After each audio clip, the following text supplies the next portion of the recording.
Hello，大家好啊！我係冬瓜豬。見近日天氣涼涼地，就去遠少少嘅深圳光明區玩返2日1夜，充下電 relax 下。今次我栽咗一個標準5星級酒店嘅套票，同大家分享。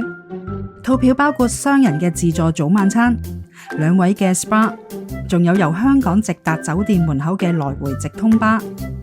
片尾仲會分享住後嘅感想，想知道內容嘅就唔好錯過啦。如果大家想知道更多嘅旅遊資訊呢，就記得撳個鐘仔訂閱冬瓜豬嘅頻道啦。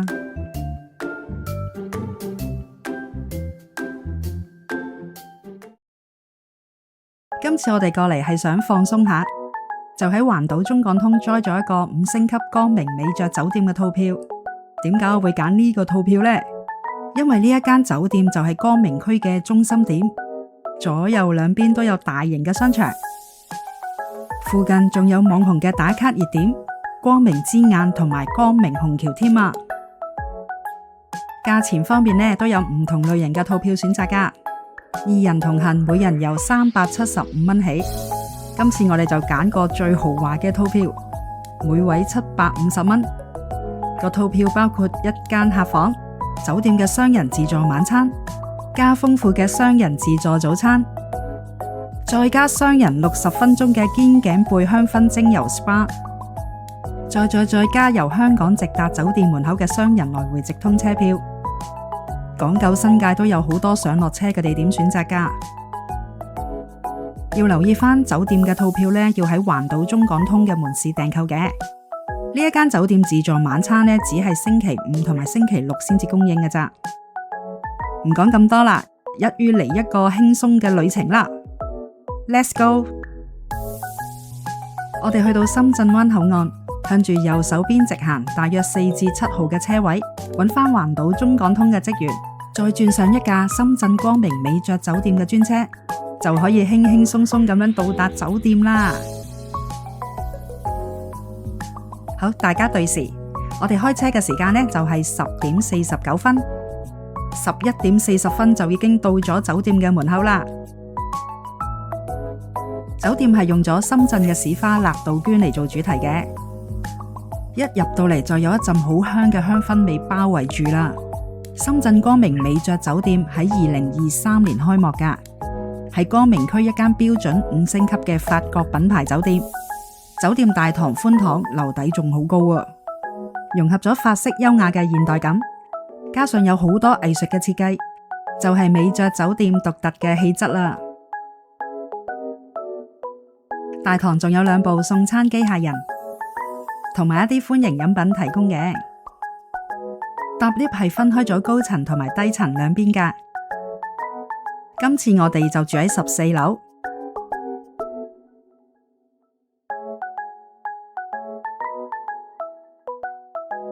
我哋而家入房睇下，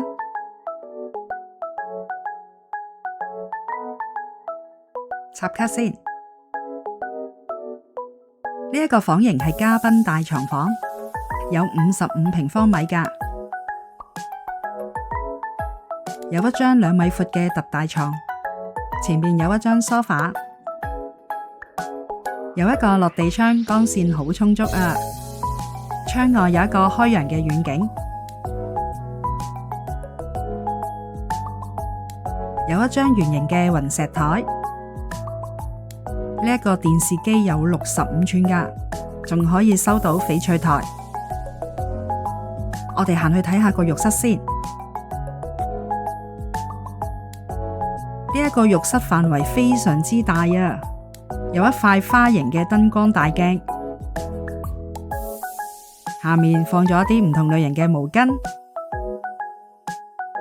呢一邊就有一個超大嘅浴缸，淋浴間同埋廁所係乾濕分離㗎。呢一度有2個花灑頭，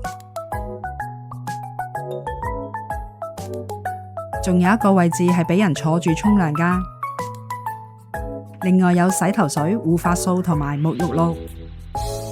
隔籬嗰邊呢，就係全智能嘅馬桶。基本嘅梳洗用品都好齊全啦，剃鬚刀就要問職員攞啦。呢一度仲有浴鹽供應，當然唔少得嘅就係有風筒同埋浴室房啦。而出面嘅櫃呢，就有咖啡杯、中國嘅茶壺茶杯，同埋2支免費嘅水，仲有個煲水器。櫃桶有茶包同埋掛耳式嘅咖啡。雪櫃嘅飲品全部都係免費㗎。衣櫃裏面有2件浴袍，一次性嘅拖鞋。呢一邊櫃桶就有個紙袋，隔籬就有個洗衣袋。大門嘅旁邊有一塊直身鏡，床嘅每邊都有2個枕頭啊，一個就係護頸枕，而另外一個就係普通嘅軟枕。床褥軟硬度適中，床邊仲有個智能控制系統同埋 USB 插頭，仲有一個細夜燈。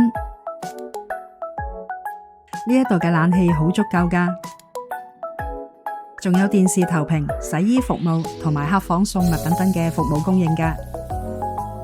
頭先經過仲見到一間樹屋滑梯嘅親子房，小朋友一定好鍾意㗎。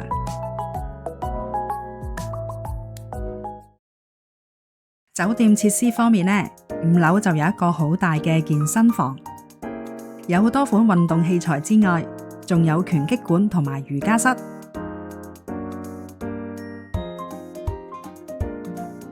係24小時免費提供俾住客使用㗎。隔籬就一個洗衣區，有8部嘅洗衣乾衣機，同層仲有一個室外嘅游泳池。呢一個游泳池係恒溫㗎，所以咩季節都可以享用。最緊要戴泳帽啊！8樓就有個西餐廳，就係我哋食自助早晚餐嘅位置啦。同層仲有一個中菜廳，裏面嘅設計好獨特㗎，仲有一張可以坐20人嘅大台啊！如果鍾意睇藝術博物館嘅就啱晒啦。喺酒店嘅17樓同埋20樓都會有一啲文化藝術創造連廊，裏面有各大名家嘅藝術品展覽，有興趣嘅都可以上去睇下㗎。喺酒店大堂咖啡廳嘅旁邊就有一個光明城市嘅候機室，入住旅客可以享用免費專車去到深圳機場㗎。呢一度有機場嘅航班班次顯示牌，設立咗購票同埋值機嘅櫃台。呢度仲係環島中港通直通巴嘅候車室，返香港嘅上車集合地點就喺呢一度啦，仲可以即場買飛㗎。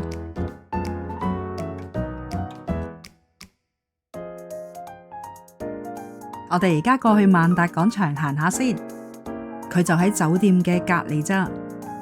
可以喺光明城市候機室嘅出口行過去㗎。深圳光明萬達廣場商業嘅地方大約有6萬平方米㗎，由 B1 層至 L4 層所組成嘅。深圳地鐵嘅6號線或者係即將開通嘅13號線，喺鳳凰城站嘅 C 出口都可以直達㗎。商場裏邊超過200個品牌，零售、餐飲、生活、娛樂應有盡有，真係可以行足1日啦。4樓有一個萬達影城，B1 層有一間興勤超市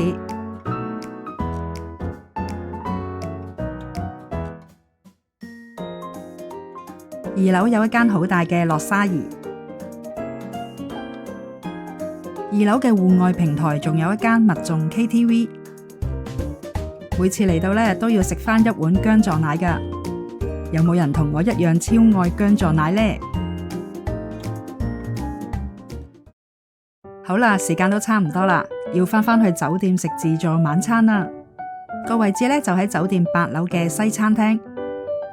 自助餐嘅環境用咗柔和嘅格調，加上落地嘅玻璃窗，感覺好舒適開揚啊！座位亦都好闊落，每一張台都會預備咗一個火鍋俾客人使用㗎。呢一間酒店真係非常之貼心，喺用餐區嘅裏面呢，會有一個兒童嘅遊樂場俾小朋友玩㗎，呢一方面真係要加分啊！好，我哋坐低先。差啲唔記得講啊！自助晚餐嘅時間呢係星期五同埋星期六晚上6點至到9點。我哋睇下出邊有啲咩嘢食先。呢度分開咗熟食區同埋火鍋區，咁我哋睇下熟食區先。鐵板燒嘅區域呢，有牛扒啦、羊肉串、生蠔同埋雞扒，仲有小黃魚、多春魚、秋刀魚同埋倉魚，仲有烤蠔添啊！到咗淥麵嘅區域，除咗有好多配料之外呢，仲有幾款嘅蔬菜同埋幾款嘅粉麵可以選擇㗎。我哋去前面睇下，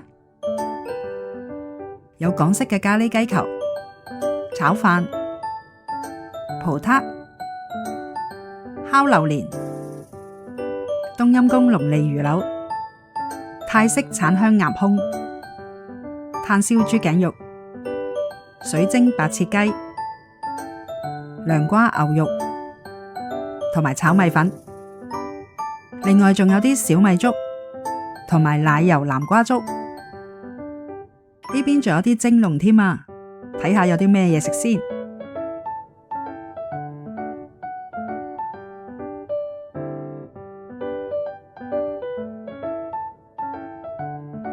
呢一度仲有啲烏雞湯、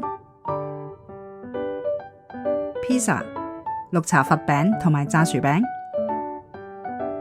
而家睇下火鍋區域啦，有九節蝦、南美白蝦同埋沙白，仲有牛蛙、黃鱔、蹄筋、墨魚片、甲魚、豬腦花、九肚魚腸、小黃魚同埋豬肉片。另外有螺肉、虎皮鳳爪、扇貝肉、豬腰、螺肉片、無骨鴨腳、鴨腸、八爪魚同埋文昌雞。呢一邊仲有現切嘅肥牛，同埋毛肚，同埋現切嘅吊籠。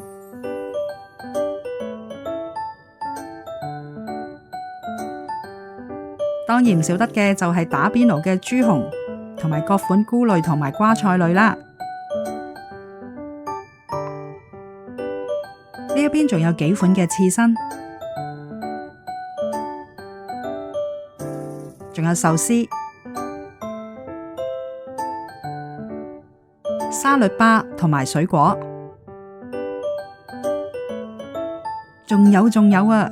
小朋友最中意嘅朱古力噴泉。呢一度有好多款嘅甜品啊，仲有幾款口味嘅雪糕。呢邊仲有個大雪櫃啊，紙包、罐裝、樽裝飲品同埋啤酒都通通有齊，仲有咖啡、紅茶同埋幾款果汁，仲有紅酒、白酒同埋氣泡酒。我唔講咁多啦，返去食嘢先。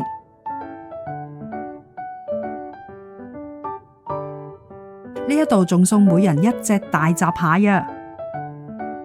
現場仲有 KK 老師唱歌添啊，令到自助餐嘅氣氛呢更加升華。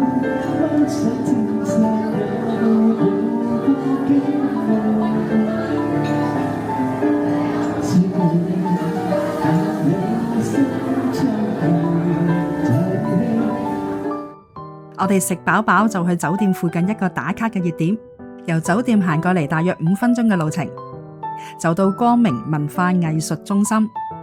呢一度係科學與藝術嘅交匯地，最重要嘅係影呢一隻光明之眼啊！現場真係好靚㗎，大家唔好錯過啊！我哋影完之後呢，又經過萬達廣場返去酒店啦。原來萬達廣場嘅夜晚呢係好熱鬧㗎。早晨啊，各位，今朝瞓到自然醒，的確唔錯啊！而家搵個位食早餐先。食早餐嘅時間呢，就係周一至周五早上6點半至到10點鐘，周六同埋周日係早上嘅6點半至到10點半。呢一邊有煎蛋同埋蛋卷，仲有煎黃金糕、蔥油餅、雜糧糕同埋生煎包。淥麵嘅區域呢，有牛肉丸啦、豬肉丸、墨魚丸同埋魚腐，仲有幾款蔬菜。呢一邊仲有啲煙肉、烤南瓜、蓮藕片炒肉、豆角炒肉絲、咖喱雞、扒蘑菇、烤香腸，仲有雞扒、炒米粉同埋炒飯、光明嘅粟米同埋烚蛋。呢一邊呢，有小米糕、雜糧糕、豆沙包、紅棗糕、蝦餃同埋紅糖發糕，仲有蒸薯仔、紅薯同埋山藥、燕麥粥、鹹骨粥、小米粥同埋白粥，仲有各款嘅麵包、沙律吧、幾款嘅水果、熱豆漿、熱牛奶同埋紅茶，仲有啲穀物早餐、炸薯餅、南瓜餅同埋油條，兩款唔同嘅乳酪、水果沙律同埋涼菜，啲甜品好搶手啊！仲有啲咖啡同埋果汁。望住呢一個環境食嘢呢，零舍開胃啊！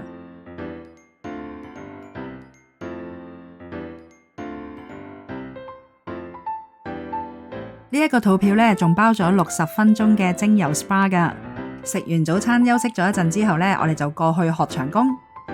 佢就喺萬達廣場嘅2樓。呢一間分店係有20幾間房噶，所以都唔使等好耐。我哋等緊嗰陣時呢，睇一個價目表先。原來今次我哋嘅套票包咗嘅香薰 SPA 呢，係人民幣199蚊噶，仲係唔收小費噶。呢一度仲有啲獨立嘅足浴房，同幾個朋友嚟真係唔錯噶。個沖涼房有花灑同埋浴缸選擇噶。咦，我哋好快有房啦！個茶几仔有啲花茶、水果同埋零食俾我哋噶。呢一邊就有個梳洗嘅位置，怕我哋凍親，仲開咗個暖爐添啊！雖然係3星嘅師傅，但係力度方面呢，對我哋嚟講已經好足夠啦。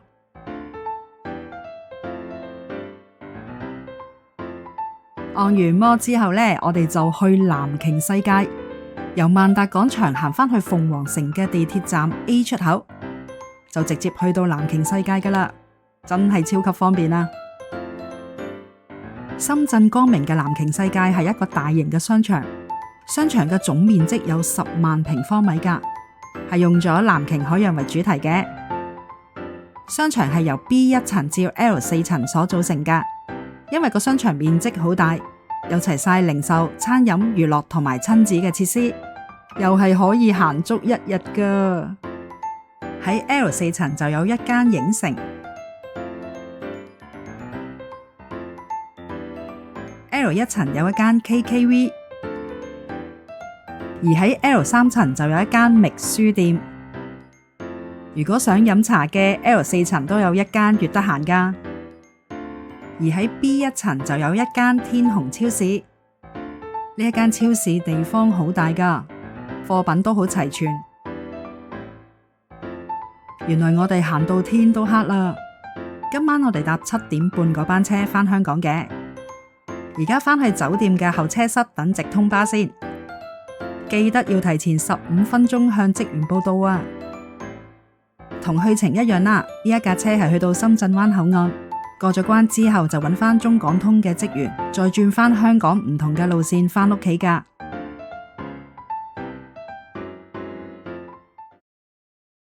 今次深圳光明2日1夜套票真係好正啊！車程由香港直達酒店嘅門口超方便。唔使轉來轉去，又坐成10幾20個站。酒店附近有2個大型嘅商場，夠晒行啦。仲有光明之眼嘅打卡熱點，影相真係超靚啊！